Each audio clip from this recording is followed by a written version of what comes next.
जय श्री गणेश, जय श्री श्याम। सभी श्याम प्रेमियों को हिंदू पंचांग के अनुसार इस साल कार्तिक महीने की कृष्ण पक्ष की चतुर्थी तिथि की शुरुआत यानी करवा चौथ 20 अक्टूबर के दिन सुबह 6:40 पर होगा। इस दिन पूजा के लिए शुभ मुहूर्त 20 अक्टूबर की शाम 5:46 से शुरू होगा।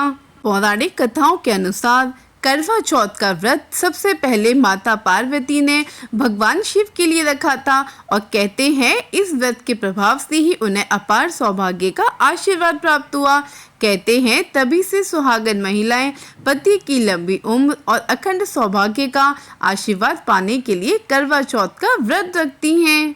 कहते हैं करवा चौथ के दिन मुख्य रूप से लाल या गुलाबी रंग के वस्त्र महिलाओं को पहनने चाहिए। लाल रंग सुहाग की निशानी होती है। इसके साथ ही 16 श्रृंगार भी जरूर करना चाहिए। कांच की चूड़ियाँ और बिंदी इस दिन जरूर खरीदनी चाहिए। बिंदी और कांच की चूड़ी खरीदना इस दिन बहुत शुभ माना जाता है। करवा चौथ की पूजा करने पर करवा चौथ मैया को सुहाग का श्रृंगार चढ़ाना चाहिए और ये श्रृंगार चढ़ाने के बाद अपनी सास को भेंट करना चाहिए। ऐसा करने से उपहार देने वाली महिला को भी अखंड सौभाग्य की प्राप्ति होती है। इसी के साथ अपनी सासू माँ को उनकी पसंद के अनुसार साड़ी गिफ्ट करनी चाहिए। सबसे पहले माँ पार्वती को श्रृंगार की सामग्री अर्पित करें और मिट्टी के करवा में जल भरकर पूजा स्थान पर रखें। अब भगवान श्री गणेश, माँ गौरी, भगवान शिव और चंद्रदेव का ध्यान कर करवा चौथ व्रत की कथा सुननी चाहिए।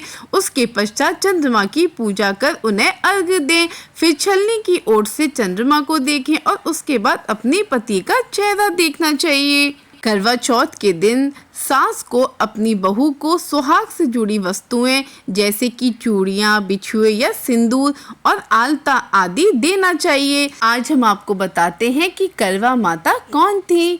पुराणों के अनुसार करवा नाम की एक पतिव्रता धोबिन अपने पति के साथ तुंगभद्रा नदी के किनारे स्थित गांव में रहती थी। उसका पति बूढ़ा और निर्बल था।